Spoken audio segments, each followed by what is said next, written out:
मुख्यमंत्री समृद्ध पंचायत राज अभियान कार्यक्रम सध्या सर्वत्र सुरू आहे। या अभियानाची तालुकास्तरीय कार्यशाळा काल कर्जत येथे पार पडली। मात्र या कार्यशाळेत स्थानिक आमदार महेंद्र थोरवे यांना निमंत्रण असताना या कार्यक्रमात आमदारांचे पुतणे प्रसाद थोरवे यांनी हजेरी लावत शासनाला मार्गदर्शन केलं।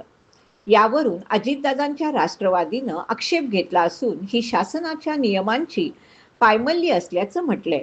त्यामुळे कर्जतमध्ये पुन्हा शिंदेंची शिवसेना विरुद्ध अजितदादांची राष्ट्रवादी वाद उफळून येण्याची शक्यता आहे। मुख्यमंत्री समृद्ध पंचायत राज अभियान हा संपूर्ण राज्यभरामध्ये त्या ठिकाणी चालू आहे। त्याच कार्यक्रमाचं आमंत्रण कर्जत तालुक्यामध्ये आमदार महेंद्र थोरवे यांना त्या ठिकाणी देण्यात आलं होतं, परंतु आमदार महोदय त्या कार्यक्रमास उपस्थित न राहता त्या कार्यक्रमाला त्यांचे पुतणे उपस्थित राहून त्या ठिकाणी शासनाला मार्गदर्शन करून गेले।